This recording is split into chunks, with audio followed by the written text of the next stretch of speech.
Saya nangkap itu sebagai satu protes sebetulnya oleh SBY itu, dan kita tahu bahwa itu akan terjadi itu karena pertaruhan terakhir yaitu AHY harus ada di dalam komposisi politik, ternyata dia tersingkir.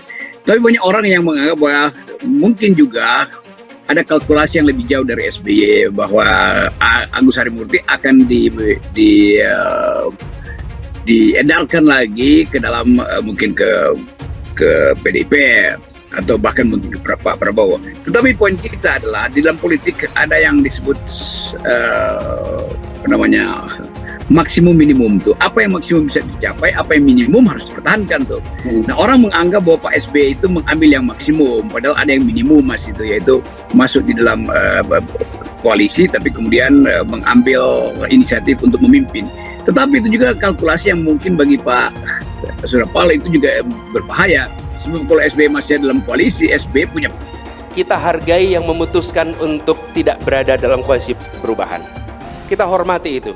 Sambil kita yang mengatakan bahwa kita bergerak di sini bukan soal bagi-bagi. Kita bergerak di sini soal bagaimana Indonesia lebih baik.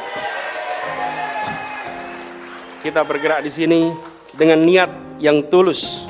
Dan ini yang selalu disampaikan. Kalau bertemu dengan Bang Surya hampir selalu bicara soal satu kata yang selalu hampir digunakan. Kata ikhlas.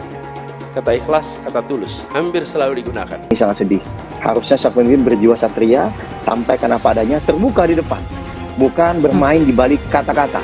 Kan begitu. Substansinya aja sampaikan. Jika emang ada apa-apa, sampaikan. Bayang ya, minggu lalu 3 hari roadshow itu berbicara mengenai rencana deklarasi ya Anies dan AHY. Silakan kalau setelah ini Mas Anies atau teman-teman dari mantan mitra koalisi kami ingin membantah, silakan.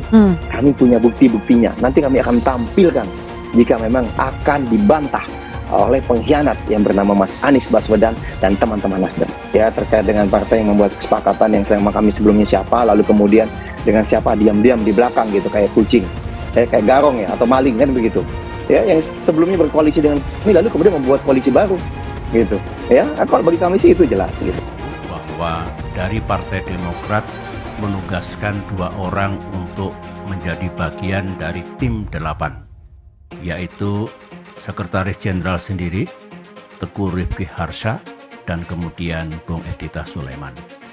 Mereka bekerja siang dan malam, hampir setahun, maraton, tentu di bawah supervisi Ketua Umum selaku Wakil Ketua Majelis Tinggi Partai, dan puluhan kali bertemu dan bersama-sama dengan Capres Anies Baswedan. Dan kalau saya ikuti, kerja ini tidak mudah. Banyak sekali hambatan dan tantangan. Tetapi belakangan kelihatan progres yang memberikan harapan sebelum kandas dan terhempas 3 hari yang lalu. Tidak menduga bagaimana teman-teman Nasdem dan Mas Anies bisa di belakang kami bersekongkol membuat koalisi baru. Ini koalisi baru. Kenapa? Karena di surat perjanjiannya yang kami tahu itu adalah Nasdem dan PKB bersepakat mengusung Mas Anies dan Caimin. Ya, bagi kami ini tentu bagian dari pengkhianatan terhadap koalisi perubahan, karena komitmen kita kan semua setara dan sejajar, sudah ada 6 pasal di dalam koalisi itu, semua kita komunikasikan dengan baik, bukan malah bersekongkol atau diam-diam di belakang. Ini suatu bentuk bagi kami adalah praktek politik yang tidak pas lah. AHY hilang dari radar Cawapres Anies, Rocky Gerung sebut dalang utama di balik layarnya. Dikutip dari suara.com, manuver yang dilakukan Partai Nasdem dengan memilih Muhaimin Iskandar sebagai calon wakil presiden Cawapres untuk Anies Baswedan memicu reaksi dari partai di koalisi perubahan. Bahkan berujung pada sikap Partai Demokrat yang lantas menarik dukungannya untuk Anies di Pilpres 2024. Pengamat politik Rocky Gerung pun ikut menanggapi hal tersebut. Dia menyebut bahwa keluarnya Agus Harimurti Yudhoyono AHY dari radar Cawapres Anies Baswedan itu memang bukan keinginan mantan gubernur DKI Jakarta itu, tetapi Surya Paloh. AHY itu dikeluarkan dari radar Anies Baswedan itu bukan karena keinginan Anies, tapi keinginan Surya Paloh, ungkap Rocky Gerung dikutip melalui kanal YouTube Rocky Gerung Official, Senin 4 September. Namun ia kemudian merunutnya dengan mengatakan bahwa keinginan Surya Paloh itu juga bukan keinginan sendiri, melainkan ada pihak lain di balik itu. Dan keinginan Surya Paloh itu bukan keinginan dia sendiri, katanya. Meskipun, kata dia, publik tahu akan kekhawatiran Surya Paloh yang merasa tersingkir reputasinya apabila disandingkan dengan SBY. Walaupun kita tahu Surya Paloh akan merasa tersingkir reputasinya atau profilnya kalau ada Pak SBY. Lanjutnya, namun dia menambahkan bahwa penyingkiran AHY dari nama bakal calon wakil presiden Anies Baswedan tak luput dari bagian campur tangan Jokowi. Tetapi yang kita tahu bahwa sejarah penyingkiran AHY itu adalah bagian dari cawe-cawe Jokowi, ujarnya. Menurutnya, sepanjang pengetahuan publik bahwa keadaan politik masyarakat saat ini memang dikacaukan oleh kepentingan Jokowi yang ingin mengendalikan partai-partai. Jadi, lengkaplah pengetahuan kita bahwa keadaan politik kita memang dikacaukan oleh kepentingan Jokowi yang ingin tetap mengendalikan partai-partai, katanya.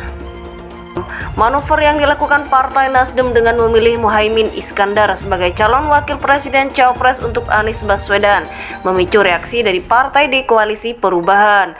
Bahkan berujung pada sikap Partai Demokrat yang lantas menarik dukungannya untuk Anies di Pilpres 2024. Pengamat politik Rocky Gerung pun ikut menanggapi hal tersebut. Dia menyebut bahwa keluarnya Agus Harimurti Yudhoyono AHY dari radar cawapres Anies Baswedan itu memang bukan keinginan mantan gubernur DKI Jakarta itu, tetapi Surya Paloh.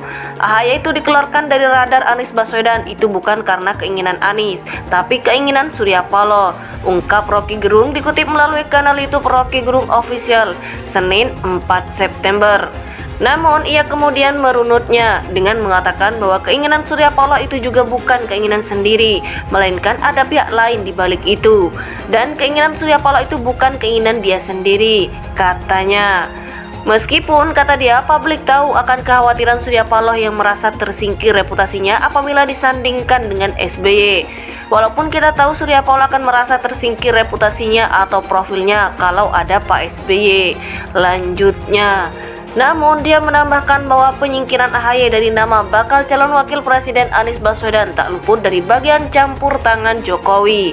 Tetapi yang kita tahu bahwa sejarah penyingkiran AHY itu adalah bagian dari cawe-cawe Jokowi, ujarnya. Menurutnya, sepanjang pengetahuan publik bahwa keadaan politik masyarakat saat ini memang dikacaukan oleh kepentingan Jokowi yang ingin mengendalikan partai-partai. Jadi, lengkaplah pengetahuan kita bahwa keadaan politik kita memang dikacaukan oleh kepentingan Jokowi yang ingin tetap mengendalikan partai-partai, katanya.